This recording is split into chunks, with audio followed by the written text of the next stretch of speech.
시진핑 주석이 에이펙 정상회담을 참석하러 한국에 올 것이라는 것에서 이제 모든 이야기가 출발하는 거예요. 여기에 대해서 중국 측과 한국 측이 작년부터 이제 물꼬 트는 얘기를 했죠. 만일에 한국과 중국 간의 새 정부와의 회담이 잘 되면 한한령 같은 거를 풀 수 있는 그런 사전 준비를 한 거라고 봐야 되겠죠.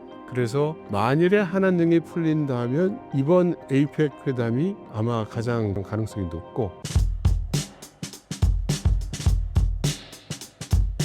네, 안녕하세요. 저는 중국에서 일어나는 여러 뉴스들을 여러분들이 이해하기 쉽도록 풀어서 알려드리는 이철이라고 합니다. 반갑습니다. 중국 정부는 한국의 이번 대선 결과에 어떤 반응인가요? 지금 중국은 공식적인 반응은 내놓지 않고 있죠. 조심스러운 거고요. 하지만 기대감에 부풀어 있다는 건 알 수 있습니다. 왜냐하면 정부 입장에서의 코멘트는 안 나오고 있지만 소위 싱크탱크나 전문가의 입을 빌려서 한중 관계의 개선을 희망하는 그런 얘기들이 나오고 있고, 또 어젠가 그저께 이재명 대통령하고 통화할 때 또 시진핑 주석이 여러 가지 덕담 아닌 덕담을 했는데 옛날과는 달리 좀 알맹이가 있는 그런 말들을 좀 했죠. 그러니까 한중 양국이 서로 수교할 때의 초지를 잃으면 안 된다고 했고, 두 나라가 여러 가지 어려움이 있더라도, 지금 많은 어려움이 있더라도 두 나라가 상호 국가의 이익을 위해서 노력해야 한다, 뭐 그렇게 얘기를 했죠. 그래서 저는 중국이 고압적인 태도로 이야기한 것이 분명히 여러 번 있지만 시진핑 주석이나 정부 공식 발언 중에서는 굉장히 드물었다고 생각해요. 이번 정부는 미중 관계 속 실용 외교를 펼칠 것으로 예상되는데 어떻게 바라보고 계신가요? 요즘 많은 사람들, 많은 국가들이 궁금해하고 있습니다. 그리고 실용주의 노선을 채택하고 한다고 얘기를 했는데, 여기서 실용주의의 뜻이 뭐냐라고 했을 때 사실 실용주의를 뭐 구체적으로 어떻게 한다는 얘기는 아직 나온 게 하나도 없거든요. 그래서 현재까지는 실용주의를 채택한다는 말의 뜻은 지금까지 윤석열 정부가 해왔던 이념에 의한 외교, 이런 것을 하지 않겠다는 뜻 정도로만 받아들일 수 있을 것 같아요. 그것은 이제 중국이나 러시아나 북한에 대해서 윤 정부가 해왔던 것보다는 훨씬 더 전향적인 자세를 취할 것이라는 것을 뜻하기는 하지만, 그래서 구체적으로 뭘 어떻게 하겠다는 이야기는 아직은 나온 게 없죠. 저는 굉장히 궁금하고 또 우려도 하고 있어요. 중국의 한한령은 언제 풀릴까요? 그러면 제가 이제 이렇게 얘기를 드려야죠. 한한령을 왜 했죠, 중국이? 제가 질문 드리는 거예요. 한한령을 왜 했습니까, 중국이? 그렇죠. 사드 배치했다고 중국이 한한령을 뭐 공식적인 건 아니겠지만 어쨌든 했죠. 그래서 우리나라가 이제 사드를 철수한다고 하나요? 그러면 질문의 뜻은 중국이 사드 때문에 발작을 하고 노발대발을 하면서 한한령을 했는데 이젠 풀어주겠죠? 라고 얘기하는 거잖아요. 저는 당연한 듯이 뭐 맡겨놓은 것처럼 한한령 이제 풀어야 되지 않겠니? 라는 얘기들을 많이 듣는데, 그러니까 한한령 내리게 된 원인을 풀어야 그런 결과가 오겠죠. 그러니까 이 모든 일을 풀 때 너는 고쳐야 돼, 너는 문제 있어 라고만 하면 잘 안 고쳐지죠. 저 사람을 저렇게 행동하게 만든 원인이 만일 나한테 있다고 상대가 얘기를 한다면 잘 이해를 시키든가 아니면 뭐 그걸 바꾸든가 절충을 하든가 이런 것이 있어야 바뀌는 거지. 그러니까 부모님이 자녀에게 성적 좀 올려라, 올려! 한 달 얘기하고 1년을 얘기하고 3년을 얘기했는데도 성적이 안 올라. 왜 말을 안 듣니? 성적을 올리라는데 라고 하면 그 자녀가 어떡하겠냐고요. 그래서 한한령을 풀고 싶다는 우리의 희망이 있는데, 중국에게 어떻게 이 한한령을 풀어도 될 만하지 않는가 라고 설득할 것인가. 그러니까 우리가 묻고 대답하는 질문이 그게 돼야지, 우리가 어떻게 슬기롭게 방법을 찾아서 중국으로 하여금 이 한한령을 풀게 할 것인가. 우리의 논의의 초점이 그게 돼야지, 중국 자식들 말이야, 한한령 아직도 안 풀고 말이야, 왜 안 풀어 이 자식들아, 이제 풀어 임마, 이건 쓸데없는 얘기죠. 하나만한 얘기. 이번 에이펙 정상회담에서 한중 관계는 어떻게 흘러갈까요? 에이펙 정상회담이라는 거는 에이펙 차원에서 일어나는 일이고요. 예, 에이펙에서 뭘 한다고 해서 그게 한중 관계하고는 관계가 없죠. 서로 독립 사건입니다. 다만 금년에 에이펙 의장국이 한국이기 때문에 시진핑 주석이 에이펙 정상회담을 참석하러 한국에 올 것이라는 것에서 이제 모든 이야기가 출발하는 거예요. 그래서 그동안 한국 정부는 몇 년 동안 계속해서 시진핑 주석이 방한해 줄 것을 요청을 했습니다. 왜? 하나명도 풀고 말이야. 뭐 우리 물건도 사주고 말이야. 이것도 해주고 말이야. 저것도 해줘. 그런 선물 보따리를 들고 와줘.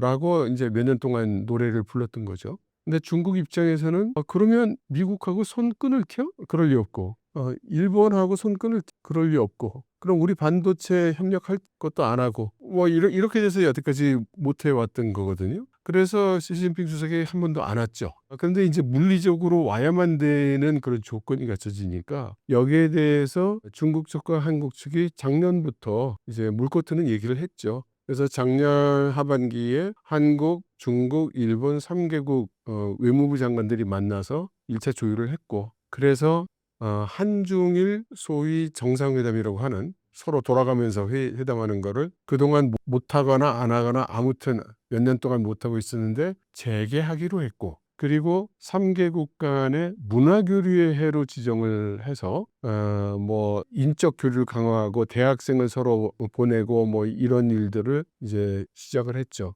그렇게 시작한 것은 만일에 한국과 중국 간의 새 정부와의 회담이 잘 되면 방금 말씀하신 한한령 같은 거를 풀 수 있는 그런 사전 준비를 한 거라고 봐야 되겠죠. 그래서 만일에 한한령이 풀린다면 이번 에이펙 회담이 아마 가장 가능성이 높고 그걸 위한 사전 조율로 우리나라 외교부가 많이 바쁠 것이다. 이렇게 봅니다. 이미 상당 부분 정부 간에는 대화를 시작했을 수도 있죠. 근데 지금 그 중국 주중 한국 대사가 아직도 발령이 안 난 상태고 지금 외교 정책도 아직 수립이 안 된 상태인 것 같고 그래서 우리가 준비가 현재 덜 돼 있다고 봐야 되겠죠.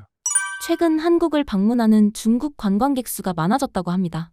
중국 사람들한테 한국은 어떤 이미지인가요? 적대적인 태도를 많이 표출한 거는 한국 사람들이 중국인에 대해서 그렇게 표출을 한 거고요. 중국인들 중에 한국인에 대한 그 적대감을 표출한 사람이 없는 것은 아니지만 그리고 숫자가 적은 것도 아니겠지만 비율로 따지면 굉장히 적죠. 우리나라의 현중 정서는 설문조사 결과 90%를 넘었는데 난 중국 싫어. 난 중국 애들 싫어. 이게 10의 9 이상이 그렇다는 거잖아요. 중국 안 그래요. 미중 패권 전쟁이 진행되는 상황에서 우리나라가 중국에 줄 수 있는 것은 무엇이 있을까요? 이런 거는 우리가 고민할 게 아니에요. 중국 측한테 물어보면 되는 일이에요. 너는 뭐를 원하니? 그렇잖아요. 내가 예를 들어서 어떤 아가씨가 마음에 들어요. 선물을 하고 싶어. 그래가지고 내가 나름대로 생각해서 선물을 했는데 안 좋아해. 그러면 그 아가씨가 문제 있는 아가씨인가요? 그 아가씨가 원하는 것들 중에서 골라야 될 거 아니에요? 그래서 제가 여기저기서 얘기를 하는데 중국이 하는 것에 대해서 뭘 원하는지는 아는가? 아마 들어본 적 없을 거예요. 그러니까 언론에서도 맨날 우리가 이걸 요구하는 우리가 이걸 얻어내야 되고 우리가 이거를 중국이 들어줘야 되고 이런 얘기들은 하는데 중국은 뭘 원한다. 그걸 우리가 들어줘야 되는가. 뭐 이런 기사는 별로 없죠. 그러니까 상대의 입장하고는 아무 상관없이 그냥 내 말만 하는 거죠. 내가 원하는 것만 요구를 하는 거죠. 중국은 한국에 무엇을 원하고 있나요?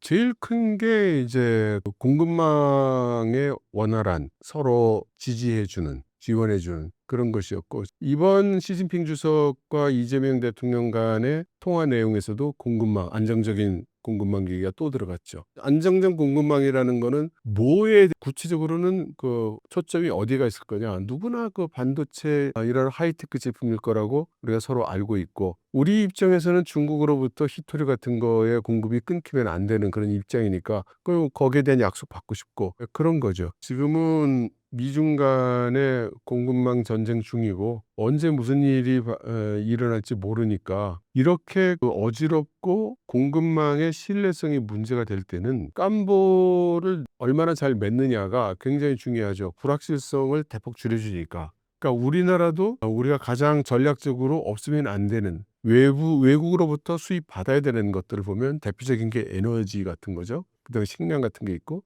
그러니까 무슨 일이 일어나도 난 너희한테 식량을 공급할게. 무슨 일이 일어나도 난 너희한테 에너지를 공급할게. 또는 에너지 공급 국가를 다변화하고 충분히 확보를 해서 무슨 일이 일어나도 우린 괜찮아. 뭐 요런 거를 만들어야 되는 거잖아요. 그러니까 중국 입장에서 사실은 대부분의 공급망을 다 가지고 있는데 현재 중국이 아쉬운 공급망이라면 역시 반도체 쪽이 제일 크고 거기 관계되어 있는 여러 가지 관련 기술 쪽이 제일 크죠. 그러니까 거기에 대해서 한국이 미국이 설령 문제를 삼더라도 좀 공급을 잘 해줬으면 좋겠다는 희망이 있는 것이고 우리도 만일에 미국이 우리에게 압박을 하더라도 너희가 이거는 꼭 우리가 좀 서운하게 하더라도 너희가 이거는 꼭 좀 공급을 해줬으면 좋겠다. 그런 게 있다면 약속받고 싶은 거죠. 예를 들어 미국하고 친하게 지내지 말고 우리하고 친하게 지내라는 게 구체적인 판단 기준이 뭐가 있겠어요? 결국은 여러 가지 의사결정, 국가적 의사결정에서 나오는 건데 우리가 미국을 등에 지고 척지고 중국 편에 붙을 하등의 이유가 없고 중국이 미국이 제공하고 있는